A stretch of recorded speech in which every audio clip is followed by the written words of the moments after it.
विश्वेंद्र आचार्य विरचित जो त्रिलोक सार जो ग्रंथ है, उसके आधार से हम 3 भुवन के 3 लोक की जो रचना है उसके संदर्भ में कुछ जानकारी ले रहे हैं।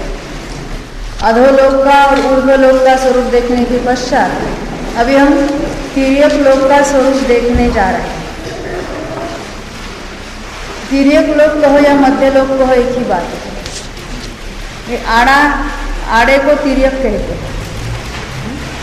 तिर्यक यानी तिर्यंच लोक ऐसा नहीं समझना, क्योंकि इसमें मनुष्य भी रहते हैं और तिर्यंच कहाँ रहते हैं समझना है तो पूरे ही लोक में तिर्यंच रहते हैं, तो पूरे ही लोक को तिर्यंच लोक कहना पड़ेगा। जैसे पूरे ही लोक को स्थावर लोक भी कहने में आता है, क्योंकि जो स्थावर है, एकेंद्रीय जीव है, वो संपूर्ण लोक में रहते हैं, सभी जगह रहते हैं। तो स्थावरों का तो पूरा ही लोक उनका रहने का ठिकाना है। तो तिर्यक लोक यानी आड़ा, मध्य लोक भी इसको कहते हैं। तो हमने देखी थी कि पहली पृथ्वी 1 राजू पूर्व पश्चिमोत्तर और 7 राजू दक्षिण उत्तर, ऐसे पूर्व पश्चिम और दक्षिण उत्तर। तो 1 राजू और 7 राजू उसके 2 भुजाएं है और उसकी जो हाइट है, तीसरी डायमेंशन, वो जितना मेरू पर्वत है उतनी है। तो मेरू पर्वत कितना है, तो 1 लाख योजन और 40 योजन और ऊपर। तो उसका 1 लाख में से 1000 योजन जमीन के अंदर है। जो हमने खरभाग देखा था 16,000 योजनों का, उसमें से सबसे ऊपर पहला भाग जो है 1000 योजन की, उसको चित्रा पृथ्वी कहते हैं। उस चित्रा पृथ्वी में मेरू पर्वत का 1000 नीचे उसकी नींव होती है। उस 1000 सहित ऊपर का सारा है, यानी जमीन के ऊपर वो रिमेनिंग भाग है उसका 99,000 और जमीन के अंदर 1000 है। तो ये पूरा ही मिलकर 1 लाख योजन होता है और 40 योजन उसकी चूली का होती है। ये मध्य लोक को या तिर्यक लोक की ऊंचाई और उसकी रुंदी और जो लंबाई है वो हमने देखी थी 1 राजू और 7 राजू। अब इसके बीचों बीच जहाँ हमने त्रसनाली देखी ना, ऊपर से नीचे तक, तो मध्य लोक में भी जो त्रसनाली का पोर्शन है, जो उसका भाग है, वो कितना होगा, 1 राजू ऐसा और 1 राजू ऐसा। हाँ, आड़ा भी 1 राजू और उसकी विड्थ जो उसको कहते हैं वो 1 राजू होगी। तो उस 1 राजू बाय 1 राजू, यहाँ ये दिखा है चौकोर लिखा है, 1 राजू का चौकोर हमने किया। अब उस 1 राजू के चौकोर में क्या है, तो वहाँ असंख्यात द्वीप और समुद्र है। वो असंख्यात द्वीप समुद्र कैसे है उसको हमें देखना है।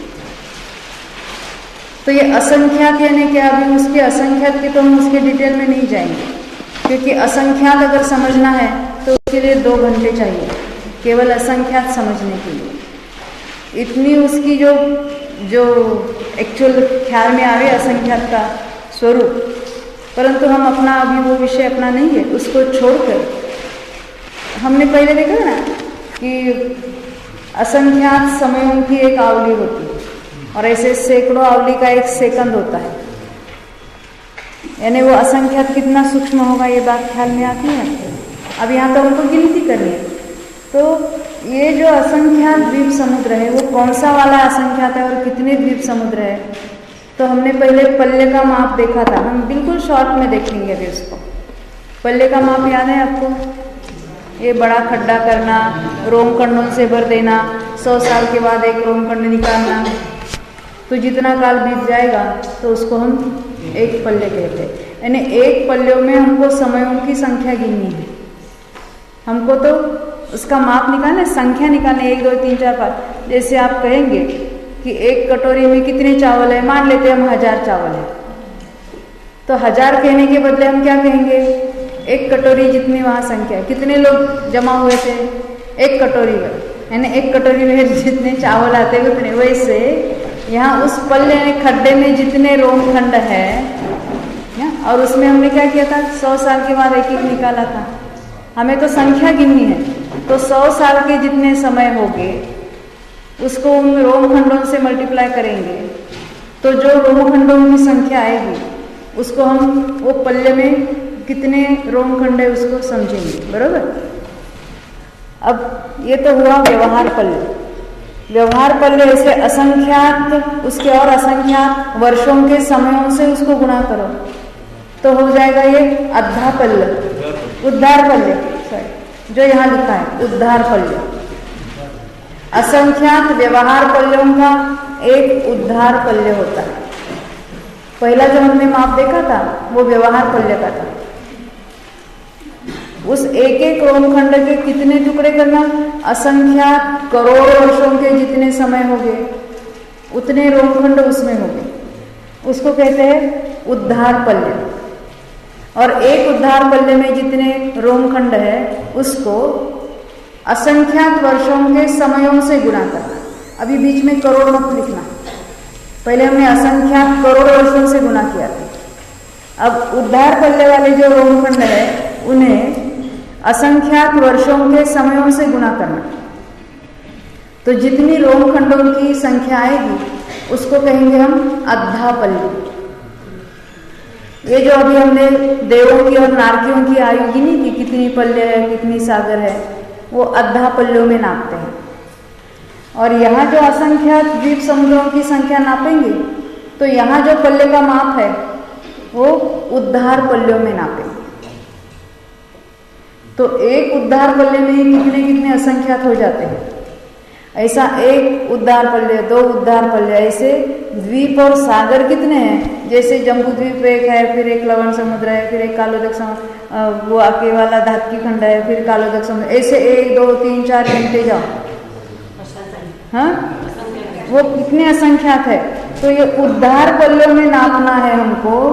तो एक उद्धार पल्य, 2 उद्धार पल्य, 3 उद्धार पल्य, एक पल्य में वो इतने असंख्यात है। हो ऐसे करते करते कितने होना है, 20 25 कोड़ाकोड़ी उद्धार पल्य। क्या कहा, 25 कोड़ाकोड़ी। ये कोड़ाकोड़ी यानी क्या, 1 करोड़ गुना 1 करोड़। 1 करोड़ में कितने जीरो आते हैं, हाँ 7 जीरो। और कोड़ाकोड़ी में 14 जीरो, 1 के ऊपर 14 जीरो। तो इतने केवल कोड़ाकोड़ी नहीं, कोड़ाकोड़ी के आगे वो उद्धार पल्य लिखना है ना। एक पल्य लिखेंगे तो उसमें कितने असंख्यात हो जाते हैं। अब उस एक पल्य को 25 कोड़ाकोड़ी से मल्टीप्लाई करना, ये उद्धार पल्य की बात चल रही है। व्यवहार पल्य तो छोटा होता है, उद्धार पल्य तो उससे असंख्यात गुना होता है। तो इतने द्वीप और समुद्र है मध्यलोक में। तो राजू कितना बड़ा होगा, क्योंकि हमें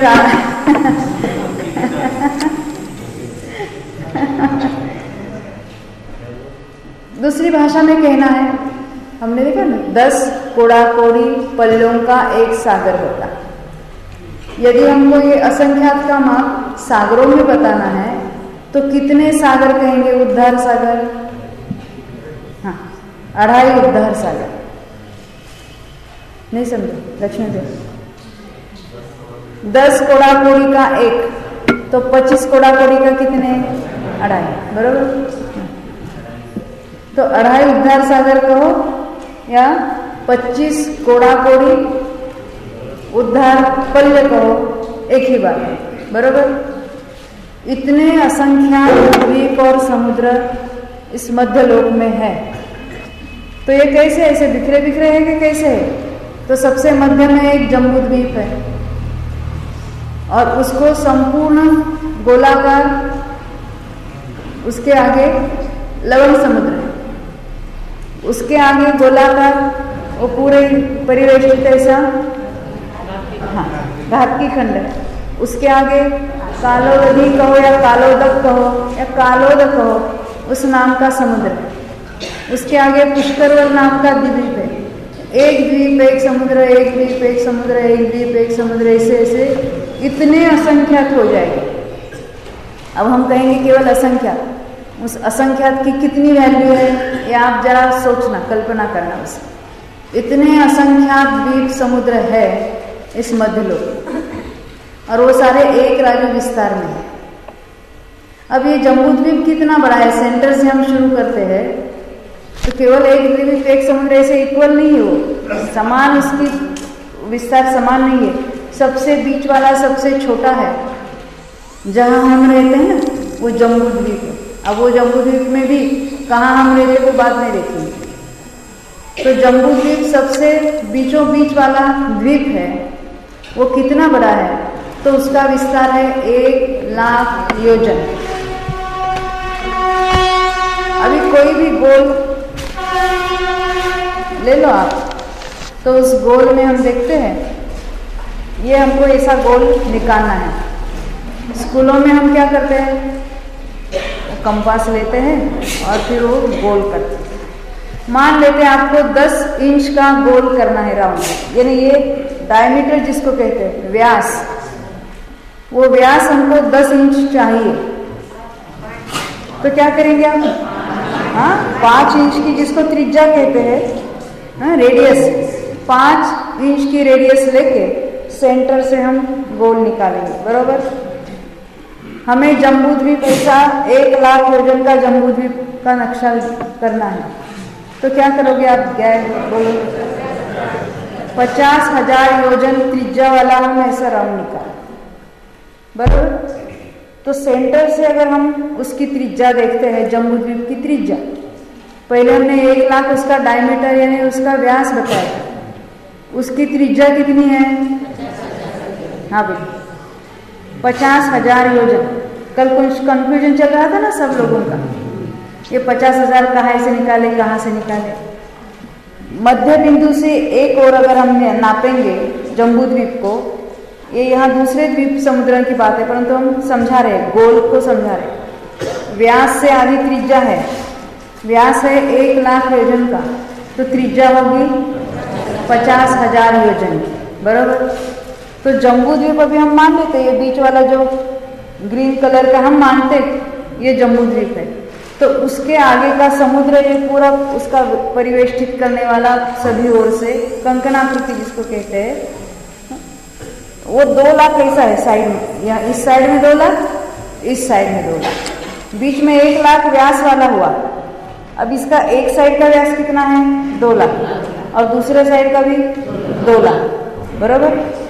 यहाँ जो हमने 1,00,000 देखा था वो एक ही था और सेंटर में था, इसलिए वो तो कंटिन्यूस 1,00,000 मिला हमें। परंतु लवण समुद्र दोनों ओर है, यानी सभी ओर है, परंतु हम आड़ी लाइन ऐसा निकालते हैं बीच में, तो बीच में 1,00,000 है, परंतु 1,00,000 में से अगर हमको त्रिज्या गिननी है तो 50,000 है। यानी सेंटर से एक और अगर देखेंगे तो जम्बूद्वीप के 50,000 योजन है और लवण समुद्र के 2,00,000 है, यानी समझ ना, वहाँ डिफरेंस कितने? 4 गुना पहले ही पहले। बाद में क्या होगा? उसके आगे ये पुष्कर द्वीप जो है, घाती खंड है, वो उसके आगे उससे भी दुगना, तो 4,00,000, यानी एक और 4,00,000 और दूसरी ओर भी 4,00,000, यानी हर बार ऐसे होगा। बीच वाला अभी हम 1,00,000 से शुरू करते हैं, फिर 1,00,000 बीच में, दोनों ओर 2-2 लाख का लवण समुद्र, उसके आगे दोनों ओर 4-4 लाख का घाती खंड, हाँ घाती खंड, उसके आगे 8-8 लाख का कालोदक समुद्र, उसके आगे 16-16 लाख का पुष्कर द्वीप, पूरा पुष्कर द्वीप, उसका आधा करके हम 2.5 द्वीप में समझाएंगे बाद में। ऐसे 2 गुना 2 गुना 2 गुना 2 गुना करते जाओ, बमनू, अच्छा हाँ, डबल डबल करते जाना।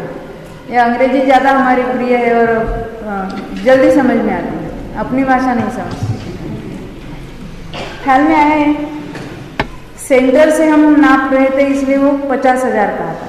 हमने कहा सेंटर से अगर हमको पूरे द्वीप समुद्र नापने हैं, अब ये तिर्यक रचना हम दिखा रहे हैं, सेंटर से शुरू किया जम्बू द्वीप, फिर एक एक एक एक समुद्र द्वीप समुद्र, अंतिम समुद्र है उसका नाम है स्वयंभू रमण समुद्र।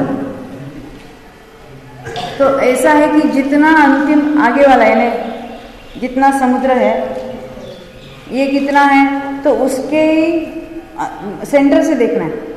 सेंटर से अगर हम एक और देखते हैं तो अंतिम जो समुद्र है उसके पहले वाले सभी, यानी जम्बूद्वीप के सेंटर से लेकर पहले वाले सभी द्वीप और समुद्र, इससे भी इक्वल कहो अभी अभी थोड़ा 1.5 लाख का डिफरेंस पड़ता है, उसकी अभी हम बात भूल जाएंगे।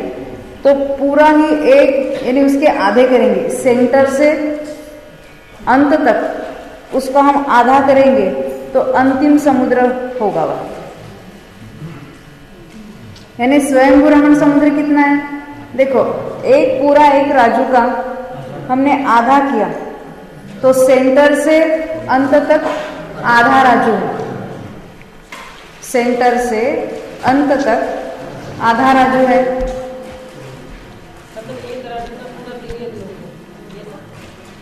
हाँ, एक राजू का ये असंख्यात द्वीप समुद्र जो है वो एक राजू में है। बीच वाला हमने ये ऐसी त्रसन नाली ली है, एक राजू और एक राजू वाली। एक राजू और एक राजू की त्रसन नाली ली है तो उसमें से उसका आधा लेना है, क्योंकि सेंटर से लेकर हमको एक और हमको नापना है तो कितना हुआ? आधा राजू। अब आधा राजू का भी आधा करो, 1/4 राजू। इतना तो स्वयंभू रमण समुद्र एक ओर का, और उतना ही 1/4 राजू समुद्र एक दूसरी ओर का, और ऐसा पूरा ही ये स्वयंभू रमण समुद्र है। यानी सेंटर से आधे राजू में आधे राजू का भी आधा यानी 1/4, 1/4 राजू तो स्वयंभू रमण समुद्र एक ओर का हो, और रिमेनिंग जो बचे हुए जो कितने बचे? 1/4 रहे, तो वो 1/4 राजू में बाकी बचे हुए सारे ही असंख्यात द्वीप समुद्र कितने? ये 25 कोड़ा कोड़ी उद्धार पल्ले में से एक ही कम हुआ, एक स्वयंभू रमण समुद्र। बाकी सारे बचे हुए इतने में हो गए। अब ये स्वयंभू रमण समुद्र का अपना नंबर हुआ। अब हम आगे यहाँ बोर्ड पर देखेंगे, जरा बड़ा है ना, समझ में आएगी। देखिए, यहाँ हम जो कल देख रहे थे, सेंटर जो है वो हमने पूरे एक राजू का सेंटर देखा।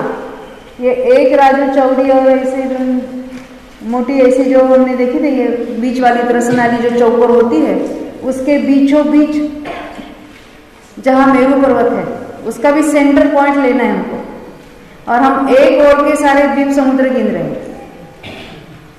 जम्बू द्वीप जब हम 1 लाख योजन कहते हैं तो दोनों ओर का मिलकर, सेंटर से दोनों ओर का मिलकर हम 1 लाख कहते हैं, परंतु एक ओर देखना है तो कितना होगा? 50,000। उसमें जो मेरू पर्वत के 10,000 वाला वो जो कुछ उसके एरिया वो भी उसमें आ गई, सब कुछ आ गया।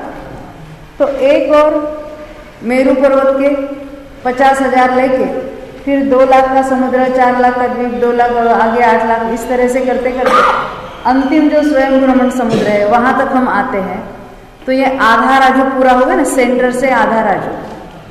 अब इस आधे राजू का भी आधा करो तो 1/4 राजू यानी 1/4 राजू, अंश कहते ना आप गुजराती में कहते ना, हाँ, 1/4, 1/4 आप क्या कहते? 1/4। हाँ, ये आसान है, अंग्रेज लोगों ने हमको उपकार किया बहुत। हाँ, तो ये 1/4 राजू जो है वो स्वयंभू रमण समुद्र है, और बाकी बचे 1/4 राजू में असंख्यात द्वीप और समुद्र है। अब ये स्वयंभू रमण समुद्र की बात हो गई। अब यहाँ से अंत से हम अंदर जा रहे हैं, समझा रहे हैं, तो उसके आगे यहाँ जो ब्राउन और ग्रीन दोनों दिखा है, या पीला जैसा जो कुछ दिख रहा है, ये दोनों मिलकर स्वयंभू रमण द्वीप है। वो कितना है? तो ये 1/4 राजू, सेंटर से जो 1/4 राजू थे उस 1/4 राजू का भी आधा कर, तो राजू का 8वां भाग स्वयंभू रमण द्वीप है, एक ओर का हो। हम एक ओर देख रहे, सेंटर से एक ओर देख रहे, तो 1/8 राजू यहाँ लिखा है ना, वो 1/8 राजू तो क्या है? वो स्वयंभू रमण द्वीप, और बचे हुए सारे ही असंख्यात द्वीप समुद्र कितने? 25 कोड़ा कोड़ी उद्धार पल्ले में से हमने 2 ही निकाले, एक स्वयंभू रमण समुद्र और स्वयंभू रमण द्वीप। बाकी सारे ही जो बचा हुआ 1/8 राजू उसमें है। फिर वो 1/8 का भी आधा करो, 1/16। तो आगे वाला समुद्र, ये अंत से ये एक समुद्र, एक द्वीप, बाहर की ओर से हम अंदर आ रहे हैं तो यहाँ का समुद्र अभी वो जो बचे हुए का भी आधा होगा और बाकी असंख्य द्वीप समुद्र उतने ही भाग में हो। स्वयंभू रमण द्वीप का, समुद्र का नहीं, स्वयंभू रमण द्वीप का कह रहे ना। अब यहाँ जो आप कहेंगे ये स्वयंभू रमण समुद्र को द्वीप को दो कलर क्यों दिया आपने? हा? समुद्र तो एक कलर का किया और द्वीप को दो कलर का क्यों किया? और वो बीच में कोई डिजाइन क्यों बनाई सारी? तो ये जो स्वयंभू रमण द्वीप जो है, अंतिम द्वीप, स्वयंभू रमण समुद्र का नाम तो हमने बहुत बार प्रवचनों में सुना है ना कि स्वयंभू रमण समुद्र में असंख्यात मगरमच्छ पंचम गुण स्थानवर, ये तो सम्मूर्छन होते हैं वो, हाँ सम्मूर्छन होते हुए वो मत्स्य वगैरह सारे वो सम्मूर्छन होते और होते हुए भी पंचम गुण स्थानवर्ती, वहां कितने हैं, असंख्यात की संख्या में।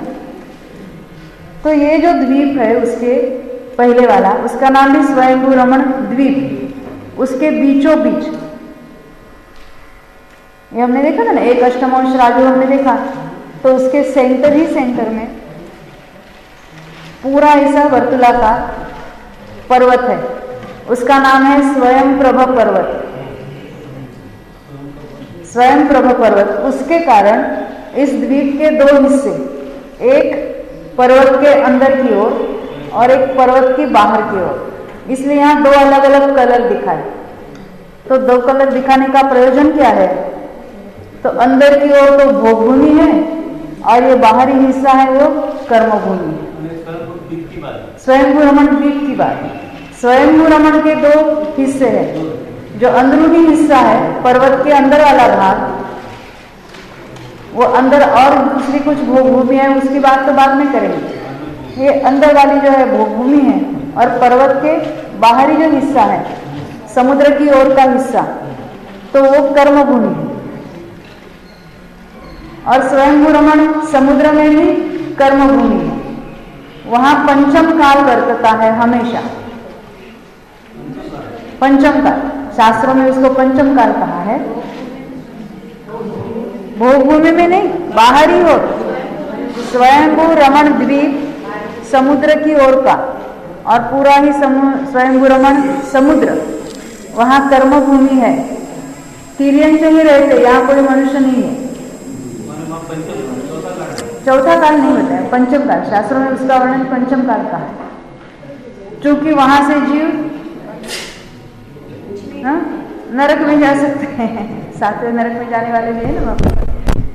तो और ये जो चौहू ओर भूमि रह जाती है, समुद्र तो गोल है और एक राजू का चौकोर है, तो उसको चतुष्कोण भूमि लिखा है यहाँ, उसको शास्त्र में चतुष्कोण भूमि ऐसा कहने में आता है।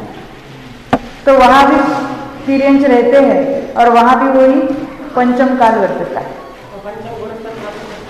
हाँ, पंचम गुण स्थान प्राप्त कर्मभूमि है ना, और असंख्यात तिर्यंच है।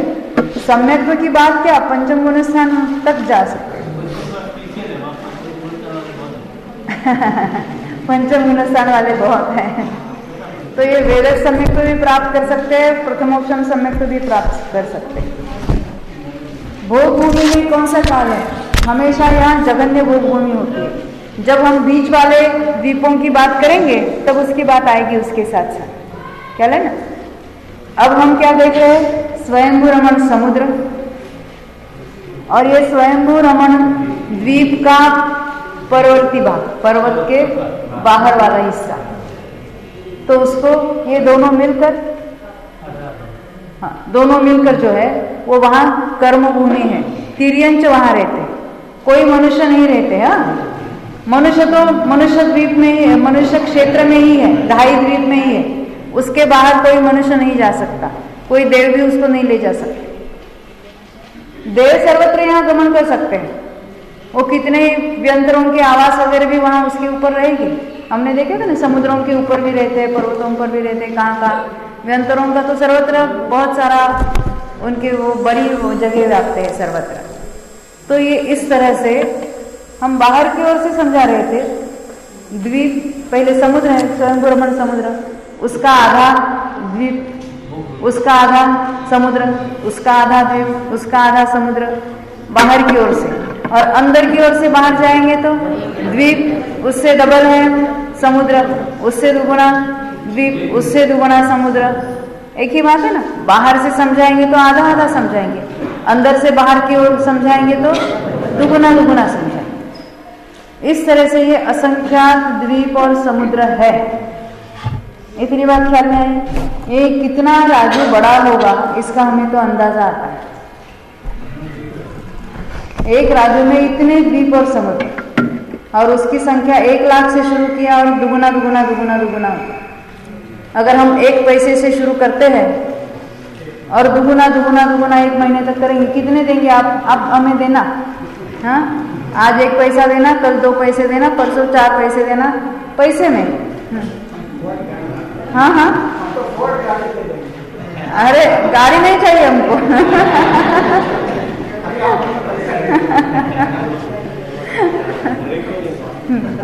तो ये 30 बार हम मान लेते, 30 बार 32 बार डबल डबल हो जाएगा। तो कितना हो जाएगा 32 बार? नहीं पता, करोड़ में जाएगा। अच्छा। तो 32 बार 2 को आपस में गुणा करेंगे। 32 अर्धच्छेद किसका है? अच्छा 16 बार करो। 16 किसका है? 16 तो पनट्टी का है। और 32 करेंगे तो इकट्ठी प्रमाण हो जाएगा कि बादल हो जाएगा? बादल होगा। हाँ, यानी 42 और आगे कुछ, यानी इतने करोड़ हो जाएंगे। हाँ, यानी हाँ 53 करोड़ उनके पास है सारा। हाँ, माफ किया हुआ। तो इतने दुगुने दुगुने कितने बार किए हमने? बस 30 बार कुछ किए। हाँ, तो आप वहां तो हमने 1 पैसे से शुरू किया था और यहाँ हम 1 लाख योजन से शुरू कर रहे हैं। और कितनी बार डबल कर रहे हैं? असंख्यात बार। कौन सा असंख्यात? 25 कोड़ा कोड़ी उद्धार पल्ले में जितने समय है उतनी बार।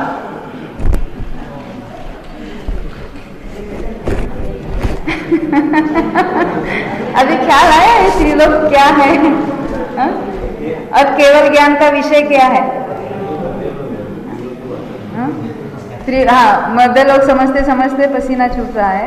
या अंतिम स्वयं ब्रह्म समुद्र जब कहते हैं तो कितने वहां तो मगरमच्छ तो कितने बड़े बड़े हैं। देखिए ये सारे जो ये तिर्यंश की कर्मभूमि है ना, तो द्विंद्रिय तीन्द्रिय चतुरेंद्रिय जीव भी वहां पाए जाते। कहाँ? ये पर्वत के पार, पर्वत के इस पार। हाँ हाँ, सामान्य वाले। यहाँ यानी सबसे बड़ी अवगाहना वाले जीव भी वहां पाए जाते। ये खाली हम कॉमिकों में और टीवी में ही देखते हैं ना, सीरियल्स में। तो यहाँ ये बड़ी बड़ी अवगाहना वाले, क्योंकि द्विंद्रियादि जीव कहाँ पाए जाते हैं? तो भोगभूमि में नहीं रहते। द्विंद्रिय तीन्द्रिय चतुरेंद्रिय जीव भोगभूमि में नहीं है। भोगभूमि में तो पंचेंद्रिय है, संगी पंचेंद्रिय है। और कर्मभूमि में ही ये पाए जाते हैं, द्विंद्रिय तीन्द्रिय चतुरेंद्रिय। कर्मभूमि में पंचेंद्रिय तो होते ही है, उनके साथ साथ ये जीव भी वहां होते हैं। हाँ, तो या तो बीच वाले मनुष्य लोक में होंगे या अंतिम इतनी जगह में होंगे। वहां भी कर्मभूमि है ना, तो वहां पर भी पाए जाएंगे। अब ये सबसे बड़ी अवगाहना वाले जो जीव है वो वहां पाए जाते हैं। तो एक इंद्रियों में अवगाहना का अर्थ है शरीर का साइज है। हम अंग्रेजी में बोलते थे, जैसे समझता है ना, तो शरीर कितना बड़ा है उसको अवगाहना कहते हैं। जैसे हाथी की अवगाहना बड़ी है और चींटी की अवगाहना बिल्कुल छोटी है, वैसे बड़े बड़े अवगाहना वाले एकेंद्रिय द्विंद्रिय तीन्द्रिय और चतुरेंद्रिय जीव वहां पाए जाते हैं। तो कितना है वहां? एक कमल इतना बड़ा है कि वो 1000 योजन से भी कुछ अधिक है, खाली लंबाई उसकी। पूरा क्षेत्रफल और बड़ा हो जाएगा। यहाँ केवल लंबाई बताई है और उसका क्षेत्रफल 750 घन योजन इतना है। हाँ, क्षेत्रफल। अभी कमल का शेप कैसा अलग अलग है, उसका क्षेत्रफल निकालने का भी तरीका होता है घनफल। तो उसकी तो डिटेल में अभी हम नहीं जाएंगे, पर उसकी लंबाई तो 1000 योजन से भी ज़्यादा है और उसका पूरा घनफल 750 घन योजन है। एक केंद्रीय जीव, हाँ ये योजन है। लोक से कैसे डबल होगा? लोक से बाहर तो कोई जाता ही नहीं, वो घन राजू है। हाँ, बरोबर नहीं, वो लोक से नहीं, वो तो राजू और योजन में आप ठीक है, कोई बात नहीं, ये क्लियर हो गया ना? अच्छा है, 750 घन योजन। हाँ, अब द्विंद्रिय जो शंख द्विंद्रिय प्राणी है ना, तो यहाँ जो पाए जाते वहाँ के जो शंख है उस पर्वत के बाहर की ओर, वहाँ बड़े बड़े शंख है, तो एक एक शंख 12 योजन उसकी लंबाई, इतना बड़ा बड़ा, और उसका 365 घन योजन उसका घनफल है, 365 घन योजन, क्यूबिक योजन। 3 डायमेंशन को आपस में गुणा करना है ना, तब वो निकलती है। तीन्द्रिय है जिसको रक्त बिच्छू कहते हैं, या कहीं कहीं वो गोम भी कहते हैं उसको। हाँ, सहस्रपद्य नाम है उसका, मराठी में गोम भी कहते हैं उसकी, बड़ी बड़ी ऐसी। गुजराती में इसको कहते हैं कान खजूर। हाँ, वही हाँ, कान खजूर। हाँ, शास्त्र में उस रक्त बिच्छू की भी उसका का भी नाम आता है। हाँ, तो वो 3/4 3/4 योजन उसकी लंबाई है। और उसका घन योजन में 27/8192, इतने वहाँ मनुष्य ही नहीं होते। आप कहते वहाँ के मनुष्यों का कान भी बड़ा होगा इतना। वहाँ मनुष्य नहीं होते, अन्य तिर्यंच होते हैं। हाँ, अभी वो किसके कान में जाता होगा पता नहीं। हाँ, 27/8192, 8192। आपका प्रश्न है कर्मभूमि में मनुष्य नहीं होते, क्योंकि मनुष्य तो मनुष्य क्षेत्र में ही रहते हैं, बाहर नहीं। हाँ, चतुरिंद्रिय जीव जो है वहाँ भ्रमर, तो भ्रमर की 1 योजन लंबाई वाले भ्रमर है वहाँ, और उसका क्षेत्रफल है 3/8, 3 अष्टमांश घन योजन। और पंचेंद्रिय तो मत्स्य हमने बहुत बार सुना है शास्त्रों में। हाँ, 1000 योजन उसकी लंबाई है। हाँ, और उनकी 500 योजन तो ऐसे चौड़े होगी, और मोटाई होगी 250 योजन। तो उसका घनफल कितना होगा? 12.5 करोड़ घन योजन, इतना बड़ा बड़ा एक मत्स्य। हाँ, तो उसको वो इतने कितने ही असंख्यात मत्स्य है इसमें, तो ये कितना बड़ा होगा ना, क्योंकि 1/4 राजू तो इसका डायमेंशन है समुद्र का, तो इतने बड़े बड़े वहाँ मगरमच्छ है। तो ये सारी बड़ी अवगाहना वाले जो जीव है, तिर्यंचोमेद, बिंद्रियादि, जिसको त्रस कहते हैं, ये सारे ही बहुत बड़े अवगाहना वाले त्रस, ये स्वयं प्रभ पर्वत से लेकर ये स्वयंभू रमण समुद्र में पाए जाते हैं। और बाकी जो बीच वाले जो असंख्यात द्वीप समुद्र है वहाँ क्या है? तो बीच वाला जो जम्बू द्वीप है, उसके बाद लवण समुद्र है, और उसके चौं ओर धातकी खंड है, उसके कालोदरी समुद्र है, और उसके आगे पुष्कर द्वीप है। पुष्कर द्वीप में भी ऐसा ही, देखो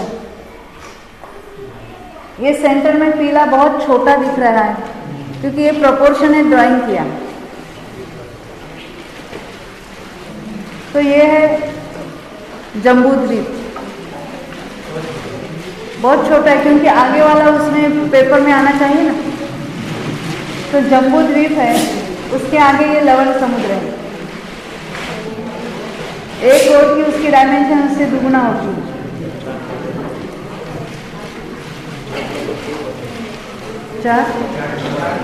हाँ, चार्ट नंबर 4 निकालना है, 4 नंबर का चार्ट,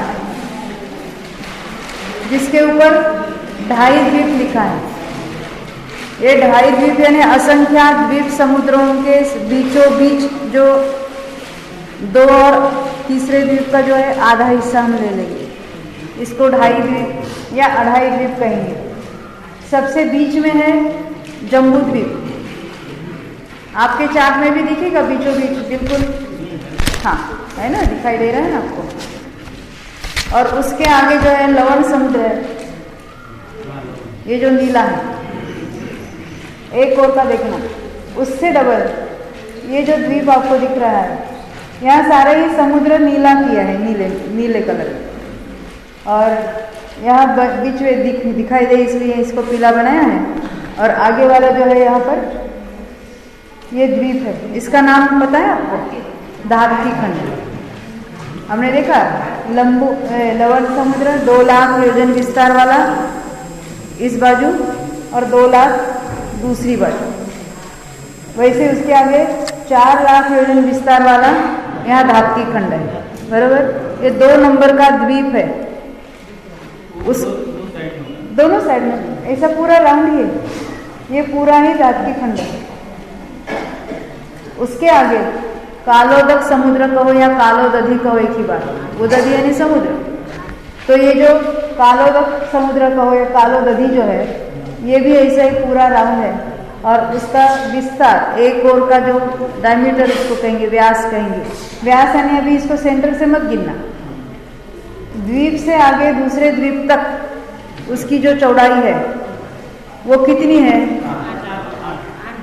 अभी हम कहाँ पे आए? 2, 4 और 8 लाख। 8 लाख है ना, 8 लाख इस ओर और 8 लाख इस ओर, सर्वत्र 8-8 लाख है। तो ये एक द्वीप एक समुद्र, एक द्वीप एक समुद्र, 2 द्वीप और 2 समुद्र हो चुके। अब उसके आगे पूरा ही ये जो द्वीप है सफेद जो दिख रहा है, ये कितना है? 16 लाख का। इसका नाम है पुष्कर द्वीप या पुष्कर वर भी कहते हैं उसको। ये पुष्कर द्वीप जो है वो पूरा ही पूरा है 16 लाख का। परंतु हमें यहाँ 2.5 द्वीप या 2.5 द्वीप हमने बहुत बार सुना है, तो वो क्या है? तो उसके भी बीचों बीच में ये पूरा ही राउंड जो ब्राउन दिखाया है, ये है मानुषोत्तर पर्वत। पुष्कर द्वीप के बहुमध्य एकदम सेंटर में है वो।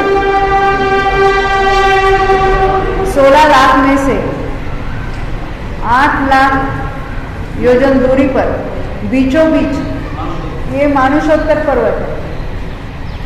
ये लिमिट है मनुष्य क्षेत्र की।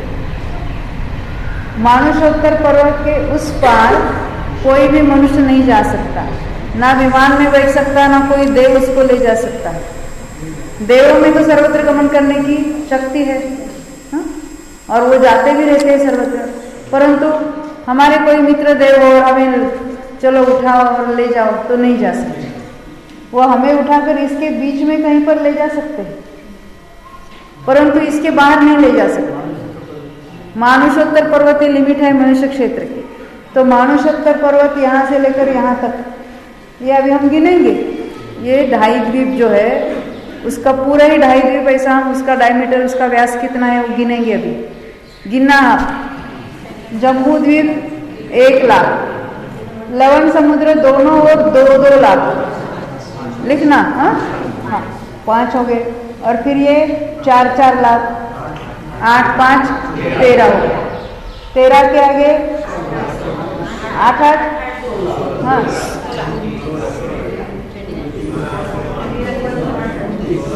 2, 4, 8, 8, 16, हाँ 29 लाख यहाँ से यहाँ तक। अभी ये आगे वाला 8 ही लेना है, 16 नहीं लेना। 8 लोग इस ओर, 8 लाख इस ओर और 8 लाख दूसरी ओर। हाँ, 45 लाख योजन। हमने बहुत बार कहा भी है ना, 45 लाख योजन। ये ऐसा 45 लाख योजन उसका डायमीटर कहो या व्यास है। और ये पूरा ऐसा गोलाकार है, और उस गोलाकार में ही, और ये सारे ही इसको कहते हैं 2.5 द्वीप इसके अंदर है। और यहाँ मनुष्य रहते हैं, इसके बाहर नहीं रहते। ये मनुष्य क्षेत्र की मर्यादा है। ये ख्याल में आया? एक समुद्र, पहले संगम में एक द्वीप है, फिर एक समुद्र है, फिर एक द्वीप है, फिर एक समुद्र है, और आगे वाला यहाँ का जो द्वीप है उसका आधा हिस्सा लेना। तो आप कहेंगे ये खाली पीला इधर इधर दिया और ये अलग अलग कलर में क्यों किया, ये क्या सब बात क्या है यहाँ पर? ऐसा प्रश्न उठना स्वाभाविक। जब हम जम्बू द्वीप के सारे जो डिटेल्स देखेंगे तो उसमें हमें ख्याल आ जाएगा कि उसके दक्षिण की ओर यहाँ भरत क्षेत्र है और उत्तर की ओर ऐरावत क्षेत्र है।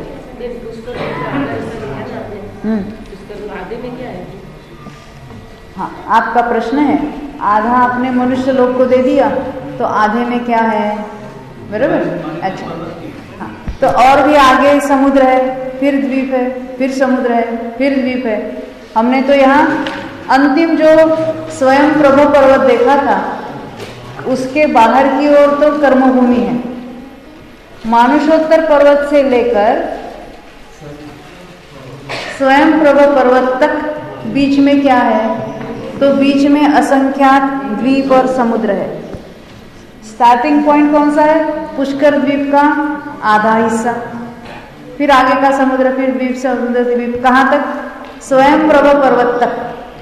तो बीच में जितने सारे द्वीप है वहाँ सर्वत्र जघन्य भोगभूमि है।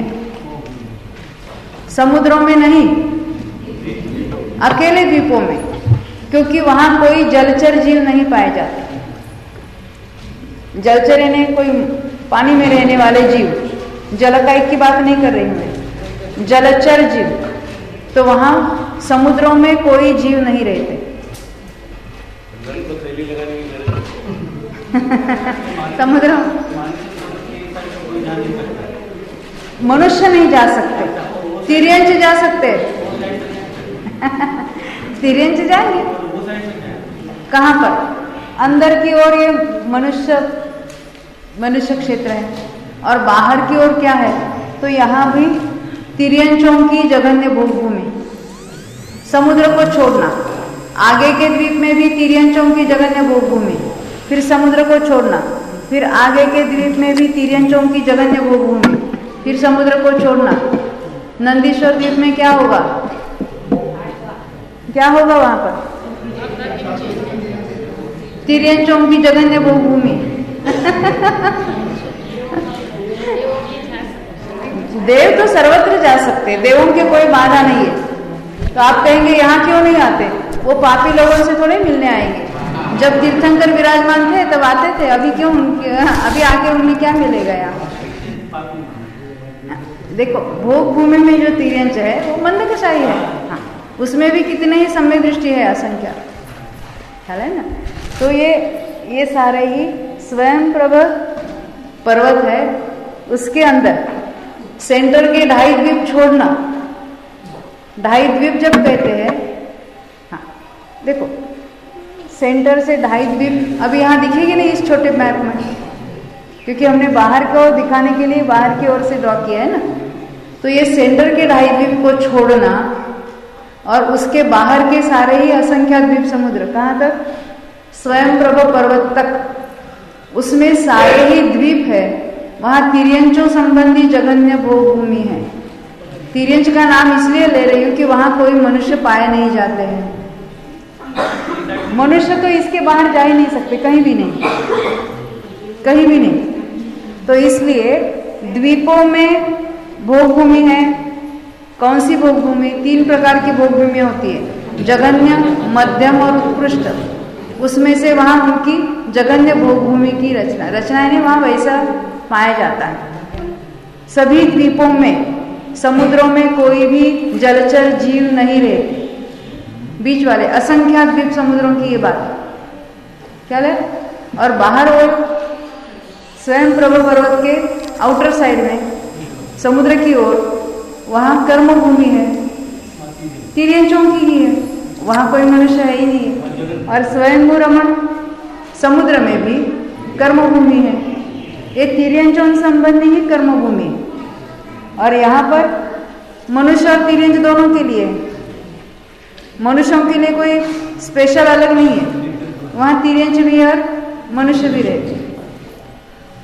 यहाँ पर जितनी कुछ कर्म भूमियाँ हैं, भोग भूमियाँ हैं, ये कितनी कहाँ होती वो देखेंगे हम।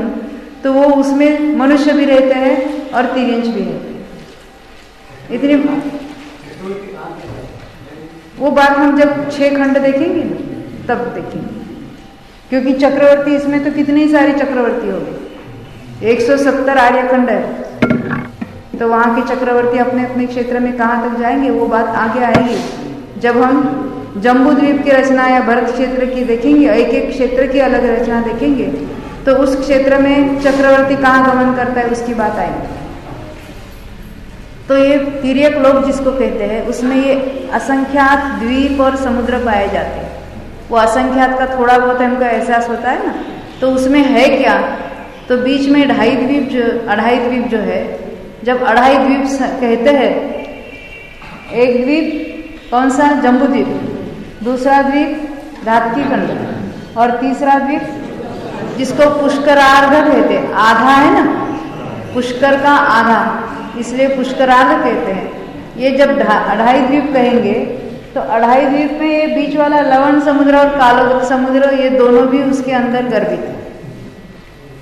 यानी ये विस्तार से कहना है तो 2 समुद्र और अढ़ाई द्वीप। जब अढ़ाई द्वीप कहते हैं 45 लाख योजन का, तो उसमें ये दोनों ही समुद्र है अंदर, उसी के अंदर है। हाँ, ये 45 लाख योजन होता है।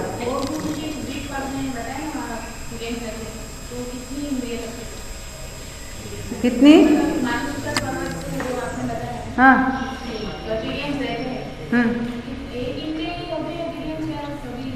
वहाँ सर्वत्र संगी पंचेंद्रिय जीव ही रहते हैं। एक इंद्रिय तो सभी पूरे लोक में रहते हैं, एक इंद्रियों को कहीं कोई रुकावट नहीं है। हाँ, वहाँ भोगभूमि है, द्विंद्रिय तीन्द्रिय चतुरेंद्रिय जीव नहीं होगी, एकमात्र संगी पंचेंद्रिय जीव ही रहेंगे द्वीपों में। एक इंद्रिय तो सर्वत्र है। और कर्मभूमि के जो बताए उनके आयुष्य यहाँ पर जो आप कहते हैं यहाँ कर्मभूमि है, तो यहाँ आयुष्य कितनी होगी, अधिक से अधिक के कम से कम, कौन सी चाहते हैं आप? अच्छा, अधिक से अधिक होगी 1 करोड़ पूर्व की। संगी पंचेंद्रिय है ना तिर्यंच, संगी पंचेंद्रिय तिर्यंचों की भोभूमि की नहीं, कर्मभूमि की आयु अधिक से अधिक 1 करोड़ पूर्व होती है। और जो बीच वाले जो असंख्यात द्वीप समुद्र जो हमने देखे थे बीच वाले, वहां कौन सी भोगभूमि गई? जघन्य भोगभूमि। तो वहां की आयु कितनी होगी अधिक से अधिक? हाँ, आप बोलो। हाँ, 3 पल्ले उत्कृष्ट की, 1 पल्ले। तो ये बीच वाले द्वीपों की ये कंडीशन है। समझ में आई ये बात? ये मनुष्य क्षेत्र 45 लाख योजन, उसके बाद असंख्यात द्वीप समुद्र है, उनमें से अकेले द्वीपों में ही संगी पंचेंद्रिय तिर्यंच और वहाँ जघन्य भूमि है तिर्यंच संबंधी। स्वयं प्रभ पर्वत के उस पार बाहर की ओर समुद्र की ओर आधा जो द्वीप है स्वयं रमण द्वीप, उसमें विकलेंद्रिय भी होगी, सभी होगी। तिर्यंच की कर्मभूमि है वहाँ पर। वहाँ एकेंद्रिय तो सर्वत्र होते ही है, द्विंद्रिय तीन्द्रिय चतुरेंद्रिय और पंचेंद्रिय सारे ही जीव वहाँ पाए जाएंगे, और समुद्र त्रस जीव सारे ही, और समुद्र में भी वो होगी। इस तरह से ये तिर्यक लोक की रचना है। इतनी समझ में आए तो हम अढ़ाई द्वीप की ओर बढ़ेंगे।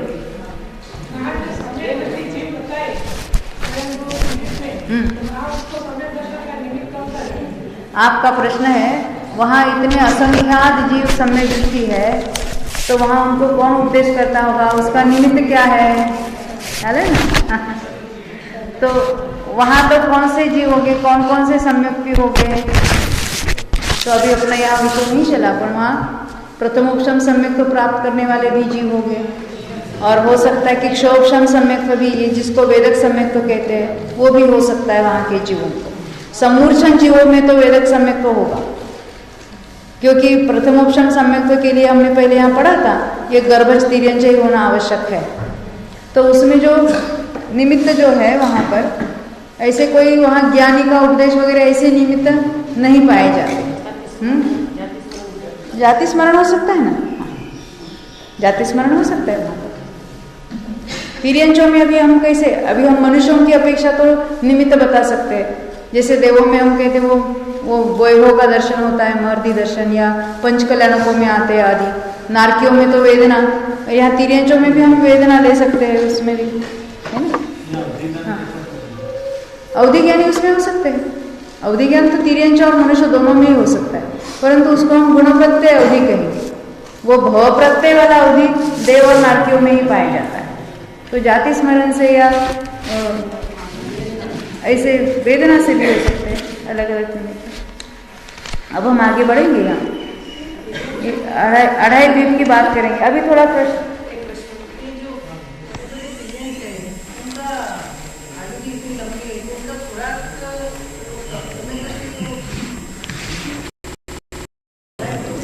देखो आपके प्रश्न ऐसे, वहाँ सम्यक दृष्टि कौन सा खुराक लेता होगा? हाँ, तो क्या समुद्रों में वनस्पति नहीं रहती?